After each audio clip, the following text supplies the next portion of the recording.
오늘 우리에게 주시는 하나님의 말씀은 여호수아 20장 1절에서 9절 말씀입니다.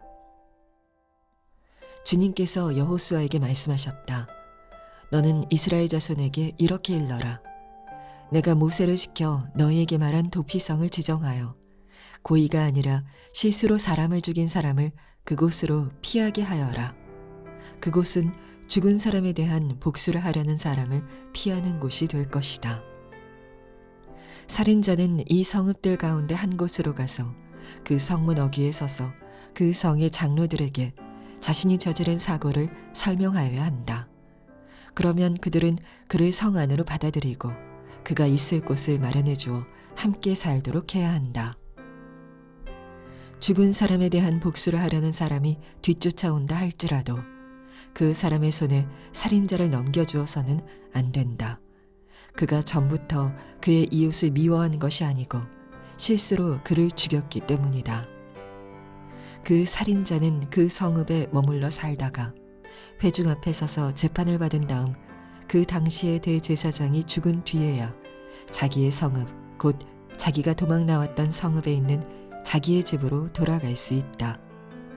그래서 그들은 요단강 서쪽 지역에서는 납달리 산간지방에 있는 갈릴리의 게데스와 에브라임 산간지방의 세겜과 유다 산간지방의 기럇 아르바 곧 헤브론을 도피성으로 구별하여 지정하였다. 또 여리고 동쪽, 요단강 동쪽 지역에서는 르우벤 지파의 평지 광야에 있는 베셀과 갓 지파의 길르앗 라못과 므낫세 지파의 바산 골란을 도피성으로 구별하여 지정하였다. 이 성읍들이 이스라엘의 모든 자손이나 그들 가운데 살고 있는 외국인 가운데서 누구든지 실수로 사람을 죽였을 때 그곳으로 피하여 회중 앞에 설 때까지 죽은 사람에 대한 복수를 하려는 사람의 손에 죽지 않도록 하려고 구별하여 지정한 도피성이다. 아멘. 하나님의 말씀입니다. 여러분들의 기도로 잘 회복될 수 있게 된 것을 감사합니다. 지난 주일 바로 이 시간에는 저는 병실에서 영상으로 주일 예배 일부 예배를 드렸습니다. 그때 교회가 있다는 것이 얼마나 감사한지, 그리고 또 은혜로운 말씀을 들을 수 있다는 게 얼마나 귀한지, 영상으로 예배하는 여러분들의 심정이 어떤지 하는 것을 깊이 경험해 보는 시간도 가졌습니다. 여러분, 어떤 교회가 좋은 교회일까요?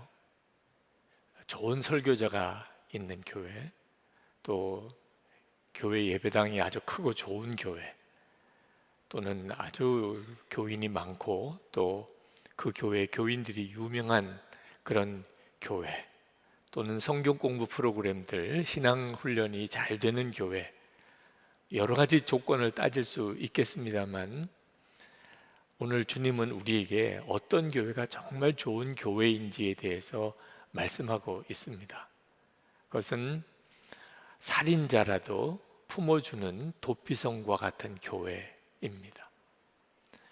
이스라엘 백성이 가나안 땅을 정복하게 되었을 때 하나님께서 여호수아에게 모세에게 이미 말씀하셨던 한 가지 일을 이제 실천하라고 말씀하시는데, 그것이 도피성을 만드는 것입니다. 가나안 전역에 6군데의 도피성을 만듭니다. 이 도피성은 실수로 사람을 죽인 경우 그 살인자가 도망갈 수 있는 성입니다. 그때 당시에는 사람을 죽인 사람은 그 가족이나 주변에 있는 사람이 그를 죽여도 되는 것이 법입니다. 이는 이로, 눈은 눈으로 보상을 해야 되니까요.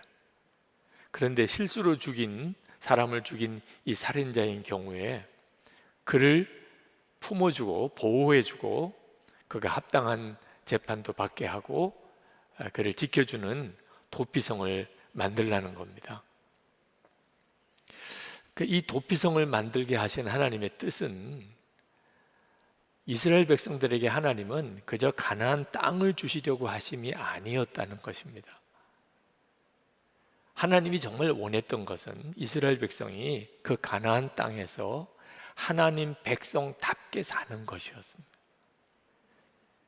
이 도피성이 바로 하나님 백성다운 삶을 사는 굉장히 중요한 지표인 겁니다. 이처럼 도피성을 두게 하신 것, 그 당시의 상황을 생각해 보면 사람들이 얼마나 거칠었을까 충분히 상상이 됩니다. 지금 엄청난 전쟁을 치르고 난 다음입니다. 수많은 사람이 죽었겠죠. 사람을 죽이고 또 죽었을 겁니다. 그러니 사람 죽이는 일 정도는 이제는 아주 무감각해질 정도의 그렇게 살벌해진 사회 분위기였을 겁니다. 그런 상황에서 자기 가족 누가 죽임을 당했습니다. 그때 사람들은 거기에 어떻게 반응했겠어요? 아마 틀림없이 자기 가족을 실수든 고의든 죽인 그 사람에게 반드시 복수하려고 했을 겁니다. 그때 하나님께서 자기 가족을 죽인 그 사람이라도 보호해 주라는 것, 그를 죽이지 말고 그를 지켜주라, 살려주라, 그 말씀이 이 도피성 제도입니다. 이것이 죄인에게도 은혜로우며 긍휼과 용서로 대하는 하나님의 백성의 자세라는 거죠. 하나님은 죄를 정말 미워하십니다. 하나님이 가장 싫어하시는 것이 죄입니다. 하나님은 절대로 죄를 용납하지 않으십니다. 죄는 반드시 그 대가를 치르게 되어 있습니다. 그런데도 불구하고 하나님은 여전히 죄인에 대해서 긍휼히 여기십니다. 죄인을 용서하시고 끝까지 그를 살리려 하십니다. 하나님은 어떻게 해서든지 죄인을 죽이려고 하시는 하나님이 아니고 죄인을 살리려 하십니다. 죄는 정말 미워하시지만 그 죄를 지은 죄인은 어떻든지 하나님이 긍휼히 여기시는 하나님이십니다. 그 증거가 이스라엘 백성입니다. 이스라엘 백성은 하나님의 말할 수 없는 은혜와 택함을 받았지만 끊임없이 하나님께 범죄하는 백성이었습니다. 그러나 그 이스라엘 백성에 대하여 하나님은 끊임없이 용서하시고 또 기다리시고 또 그들을 품으셨습니다. 그래서 이스라엘 백성이 된 거죠. 하나님은 그 이스라엘 백성에게 너희도 서로에게 그렇게 하라는 것입니다. 하나님께서 이스라엘 백성을 은혜로 덮으시고 용서하고 끊임없이 사랑하시고 그가 죄를 지었음에도 다시 그를 살리려고 하셨던 그 은혜로 너희들 서로도 그렇게 대하라는 거죠. 그게 도피성인 것입니다. 이스라엘은 가나안 정복을 위해서 전쟁을 치렀습니다. 그런 상황에서 주님은 도피성을 만들라고 하신 거예요. 이때 하나님의 백성인지 아닌지가 구분되기 때문입니다. 여러분, 도피성은 다 여러분이 느끼셨겠지만 예수 그리스도의 십자가의 은혜를 예표하는 것입니다. 예수님이 우리의 도피성이시죠. 우리는 다 하나님 앞에 말할 수 없는 죄인이고 지옥에 가서 영원히 죽을 수밖에 없는 존재입니다. 그런데 예수님께서 우리의 죄를 대신 지시고 십자가에 죽으셔서 우리가 용서받았고 살 길을 얻었고 구원을 받았습니다. 이 도피성에 도망갔던 그 살인자는 그때 당시에 대제사장이 죽는 경우에 그는 그 성에서 노임을 받게 되는 규정이 있습니다. 그래서 자기 집으로 돌아갈 수 있게 되었어요. 예수 그리스도께서 우리의 대제사장이시죠. 예수님께서 십자가에 죽으심으로 우리가 생명을 얻게 된 겁니다. 이 도피성 제도는 우리 모두가 지금 현재 누리고 있는 말할 수 없는 은혜입니다. 여러분 중에 사람을 죽여 본 사람 아마 거의 없으실 겁니다. 고의든 실수든 사람 죽인 경우가 우리 중에 누가 있겠어요? 그런데 성경을 가만히 읽어보시면 단순히 그저 사람을 죽인 것만 살인이 아닙니다. 요한일서 3장 15절에 그 형제를 미워하는 자마다 살인하는 자니 살인하는 자마다 영생이 그 속에 거하지 아니하는 것을 너희가 아는 바라 그랬습니다. 여러분, 사람을 미워해 보셨을 거예요. 우리가 살아가면서 끊임없이 우리는 정말 미운 사람이 있잖아요. 심지어는 가족들 중에도 있잖아요. 그게 얼마나 무서운 죄인가를 알아야 합니다. 우리가 어떤 사람을 미워하고 그 사람을 판단하는 것이 얼마나 무서운 일인가 하는 겁니다. 예수님께서 마태복음 5장 22절에 이렇게 말씀했습니다. 형제에게 노하는 자마다 심판을 받게 되고 형제를 대하여 라가라 하는 자는 공회에 잡혀가게 되고 미련한 놈이라 하는 자는 지옥불에 들어가게 되리라. 형제에게 욕하는 사람, 형제를 비난하는 말을 하는 사람, 지옥불에 들어가게 될 것이라. 그게 우리 자신인 거예요. 그러므로 도피성은 우리들의 이야기입니다. 예수 그리스도께서 우리의 도피성이십니다. 그래서 우리가 사는 거예요. 우리가 하나님의 심판에서 벗어나게 된 겁니다. 그런 은혜를 받은 자예요. 여러분, 누군가를 비판하게 된다면 다 까닭이 있습니다. 우리가 어떤 사람을 괜히 미워하겠습니까? 미워할 만하니까, 그 사람이 잘못했으니까 우리가 그 사람을 비판하고 미워하는 거죠.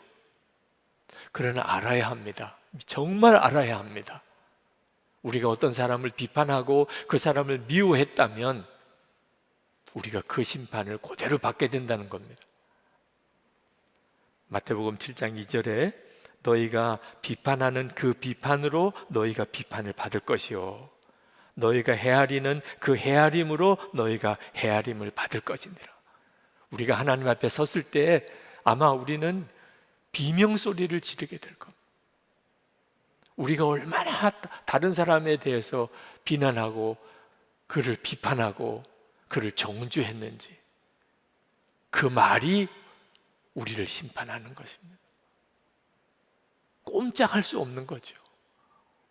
내가 그 사람은 사람도 아니라고 해서, 그런 사람은 죽어 마땅하다고, 그런 사람은 우리 교회에서 쫓아내야 된다고 내가 말을 했다. 그런 사람은 용서할 수 없다고. 그 말이 우리를 심판한다는 것입니다. 빅토르 위고의 마지막 장편 소설이 93이라는 장편 소설이 있는데, 프랑스 대혁명 당시 때의 이야기를 쓴 겁니다. 근데 어느 큰 배가 수송용 대포를 실어 나르는데 풍랑을 만나게 됐습니다. 큰 풍랑 중에 그 대포를 엮어놓은 쇠사슬이 끊어져 버렸어요. 그래서 그 배 안에서 그 큰 대포가 이리 흔들리고 저리 흔들리면서 수많은 사람을 다치게 하는 것입니다. 선원들이 그 풍랑이 있는 중에 그 엄청난 대포를 고정시키려고 죽을 힘을 다하는 장면이 그 소설 속에 나옵니다. 그 이야기에 의미하는 것은 아주 간단한 거죠. 우리의 적은 외부에서만 오는 게 아니라는 겁니다. 우리 속에 있는 적이 더 무섭다는 거죠. 그게 바로 미움입니다. 우리 속에 미움이 있고 증오가 있고 사람에 대해서 비판하는 그 마음이 우리를 죽이는 거예요. 사막의 수사들, 사막의 수도원을 만들고 누구와도 만나지 않고 아무 말도 하지 않고 거기서 수도 생활하는 그 사막의 수사들의 이야기가 기록된 기록을 보니까 그 사막 수도원의 첫 번째 규정이 남을 비판하지 말라. 너도 죄인이요, 너도 비판을 받을 것이므로 너 자신을 살피고 남을 비판하지 말라. 이 남을 비판하는 것이 얼마나 무서우면 사막에서 수도 생활하는 그 수도사들, 누구도 만나지 않고 혼자서 주님만 바라보고 수도하려는 그들의 첫 번째 계명이 되었을까요? 예수님께서 세리와 창녀들을 오히려 품어주셨습니다. 그때 당시에 말할 수 없이 부도덕하고 사람들의 비난을 받았던 정말 죄인 중에 죄인인 사람들인데 예수님은 그들을 품으셨어요. 그런데 그때 당시에 가장 의롭고 경건하다고 말한 바리새인들은 독사의 자식들이라고 내치셨어요. 도대체 이해가 되지 않는 일이죠. 왜 그렇게 하셨을까요? 바리새인들이 자신은 경건하고 의롭다고 하면서 그때 당시에 죄인들을 얼마나 무자비하게 물어뜯고 밟고 뭉개었는지, 사람 취급을 짐승처럼 여겼습니다. 그것이 우리 주님의 마음에 더 큰 죄라는 것입니다. 예수님께서 말씀하신 비판이 어떤 것인지 요즘 인터넷 댓글들을 보면 알 수 있습니다. 정말 사람을 물어뜯는 그런 정말 무서운 댓글들이 계속 달리잖아요. 이런 것을 주님이 말씀하시는 비판이라고 하는 것입니다. 비판에는 두 가지가 있는데, 하나는 비판하는 사람이 그 비판을 하는, 자기가 비판하는 그 대상과 하나라고 느끼는 경우의 비판이 있습니다. 그는 죄를 지적합니다. 잘못을 지적합니다. 문제를 지적합니다. 그러면서도 그는 비판당하는 그 사람과 자기가 하나라고 여깁니다. 그래서 같이 아파합니다. 그 속에 긍휼이 있습니다. 또 한 경우가 있습니다. 비판하는 사람이 그 비판당하는 사람과 전혀 별개의 사람이라고 스스로 여기는 것입니다. 나는 당신과 달라.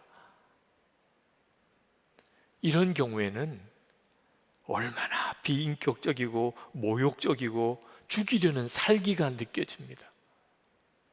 여러분, 사탄도 비판하는 일에 옳고 그른 것 가지고 역사한다는 거 알아야 합니다.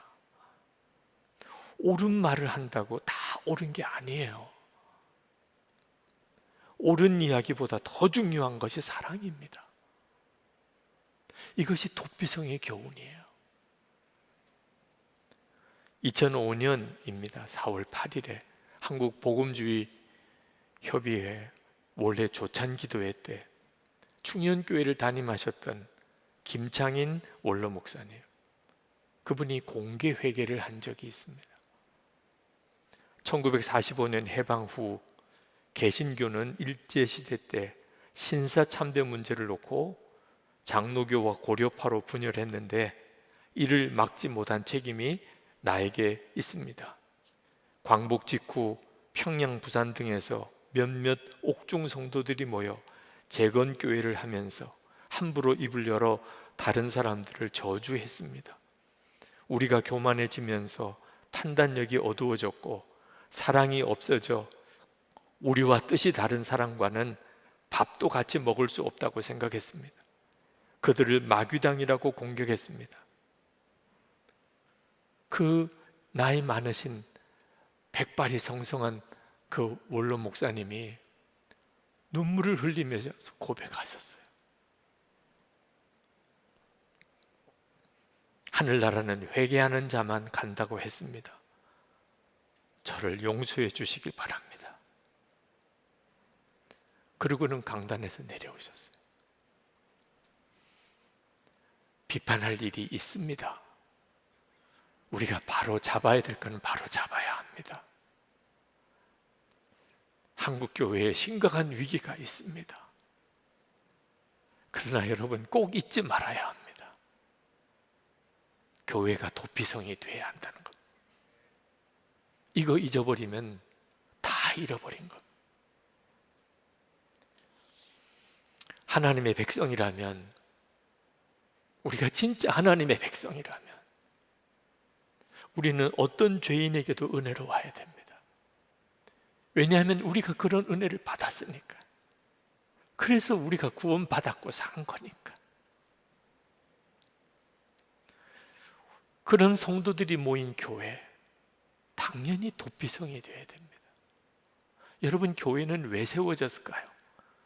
죄인을 구원하려고 세운 거죠. 죽을 수밖에 없는 죄인, 멸망받을 수밖에 없는 죄인, 지옥 갈 수밖에 없는 죄인. 도대체 어떤 죄인이니까 그런 죄인일까요? 그런 죄인이라도 구원하려고 그렇게 세워진 것이 교회입니다. 도피성이 있는 곳이 가나안 땅, 하나님이 구원해 주신 이스라엘 백성들의 나라, 다른 나라와 다른 이유에 도피성이 있는 곳이에요. 지금 이 시대에 도피성은 교회인 것입니다. 예수님께서 말씀하셨어요. 요한복음 13장 34절 35절에 새 계명을 너에게 주노니 서로 사랑하라. 내가 너희를 사랑한 것 같이 너희도 서로 사랑하라. 너희가 서로 사랑하면 이로써 모든 사람이 너희가 내 제자인 줄 알리라. 우리가 어떻게 주님 사랑하신 것처럼 사랑할 수 있을까요? 우리가 주님을 진짜 바라보는 눈이 뜨일 때입니다. 예수님께서 나와 함께 계시고 내 생명이 되신 것을 진짜 알 때, 정말 믿어질 때, 비로소 예수님의 그 사랑이 나를 통해서 흘러나오게 되고, 그렇게 모인 성도들의 교회가 되는 것입니다. 제가 예수님을 인격적으로 만나기 전까지는 저는 굉장히 생각이 굳어진 사람이었습니다. 저 나름대로는 좋은 목사가 되려고 했고 또 열심히 목회도 했습니다. 그러나 항상 제 옳은 생각대로 살았고 내 생각대로, 내 고집대로 그렇게 목회도 하고 살아왔습니다. 저는 그게 잘못이라고 생각하지 않았어요. 그런데 예수님을 인격적으로 만나고 난 다음에 비로소 저 자신의 실상이 보여졌는데 제 마음이 너무 굳어 있는 것입니다. 정말 성령의 사람은 주님께 완전히 부드러운 마음을 가진 사람이에요. 주님이 받으면 나도 받는 것이죠. 주님이 사랑하면 나도 사랑해야 하는 거예요. 그게 예수님을 인격적으로 만난 사람입니다. 그런데 저는 제가 싫으면 싫은 거예요. 제가 옳으면 옳은 겁니다. 주님도 어떻게 못하는 사람이었어요. 그것이 가장 큰 죄이라는 것을 제가 알았습니다. 그리고 꼬꾸라진 거예요. 제가 세상에서 가장 더럽고 추하고 악한 자구나. 그 사실이 그냥 마음으로부터 고백이 되더라고요.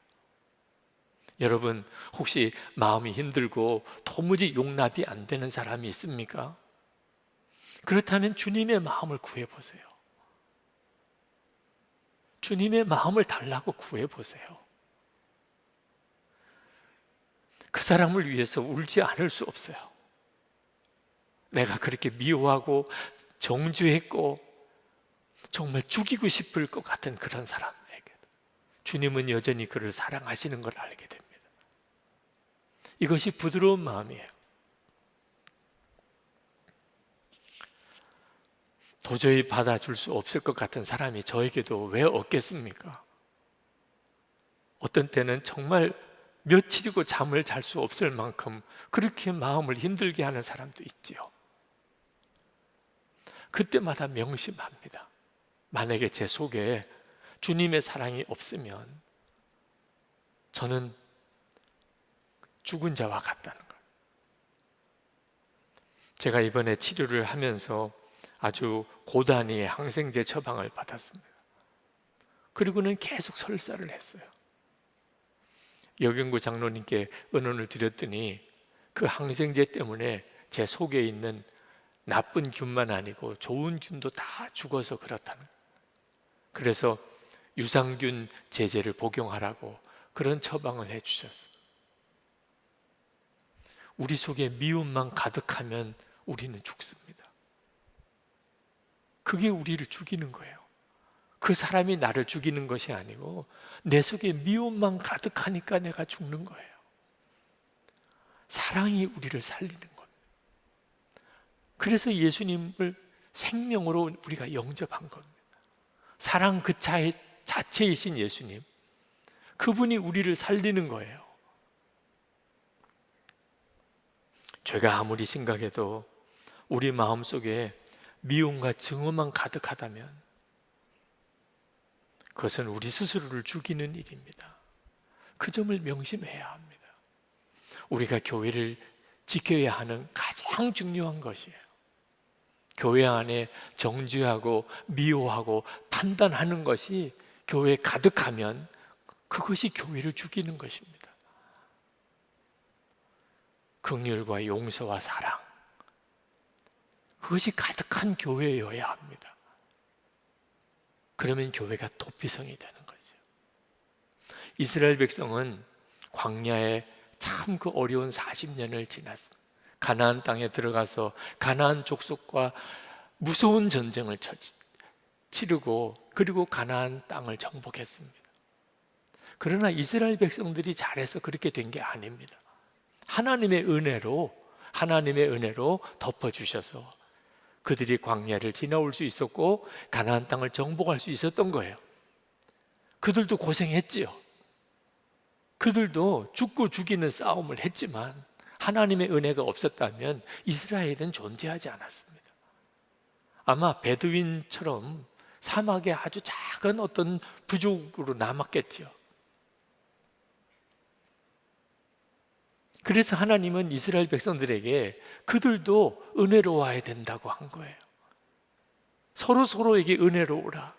가족을 죽인 자라 할지라도 어떻든지 그를 살려주는 자가 되려고 하라 하는 겁니다. 우리 교회도 그랬습니다. 여러분, 우리 교회도 말할 수 없는 위기 가운데 하나님의 은혜로 살아난 교회예요. 여러 번의 위기를 거치면서 온 교우들이 눈물로 기도하고 모든 것을 다 드려 헌신하고 그렇게 교회를 충성스럽게 받들어 가면서 교회가 위기를 넘어왔지만 기본적으로 하나님이 은혜로 덮어주셨기에 우리 교회가 살아난 겁니다. 하나님의 은혜가 없었다고 한다면 우리 교회는 존재할 수가 없었을 거예요. 그러므로 우리도 서로 사이에 은혜로워야 하는 거예요. 선한 목자 교회는 도피성인 교회가 되어야 하는 겁니다. 우리 사회에, 어려운 교회에, 우리 교인들 서로 사이에 정말 어떤 죄인이라도 품어서 그를 살려내려고 하는 도피성인 교회가 되어야 하는 겁니다. 제가 병원에 입원했다가 퇴원해서 오늘 아침에 제 사무실에 처음 들어갔는데 거기에 상패가 하나 있더라고요. 성남시에서 준 상패입니다. 지난 2년 동안 말할 수 없는 어려운 때에 어려운 사람들, 고생하는 사람들, 힘든 사람들 돕는 일을 열심히 했다고 시에서 그걸 인정해서 표창장을 보내오셨더라고요. 어려운 이들이 우리 주변에 많습니다. 그들이 교회를 바라보면 도피성처럼 여길 수 있어야 하는 겁니다. 저기 가면 도와줄 수 있어. 저기 가면 살 거야. 그게 교회인 거죠. 오늘 우리는 형제교회 파송 선교사 파송을 합니다. 우리 주변에 정말 어려운 교회들이 많습니다. 파송 선교사는 우리 교회가 도피성이 되자는 거죠. 어려운 교회의 도피성이 돼. 어떻든지 그 교회가 살 수 있도록 우리가 그 교회를 어떻든지 섬기자는 것. 우리 교회는 큰 교회니까 자랑할 거 아닙니다. 우리가 그 교회 가서 우리는 큰 교회 교인이라고 자랑하라는 게 아니에요. 우리는 더 큰 은혜를 받은 교회일 뿐입니다. 우리는 더 큰 어려웠던 교회, 그런데도 더 큰 은혜를 받았을 뿐입니다. 그래서 우리가 섬기려는 거죠. 그러면 우리가 삽니다. 보십시오. 성도 여러분, 꼭 보십시오. 선한 목자교회가 도피성인 교회가 되면 우리가 삽니다. 우리 자신도, 우리 가정도, 우리 교회도, 한국 교회도 살아나게 됩니다. 그러려면 온 교우들이 살아계신 주님을 바라봐야 됩니다. 은혜는 예수님 그분으로부터 오는 겁니다. 예수님 그분이 도피성이세요. 주님과 온전히 동행하며 주님과 하나 될 때 우리 속에 설명할 수 없는 긍휼과 용서와 사랑이 솟아나게 됩니다. 그리고 하나님의 영광이 나타나게 되는 거죠. 이제 우리 같이 기도하십시다. 하나님, 우리가 하나님의 정말 사랑하시는 백성인 증거가 있기를 원합니다. 제가 주님의 은혜로 살았습니다. 우리 교회가 하나님의 은혜로 살았습니다. 우리가 서로에게 은혜로운 교회가 되기를 원합니다. 우리 교회가 정말 도피성인 교회가 되기를 원합니다. 하나님, 우리 교회를 그리 써주시옵소서. 기도하겠습니다.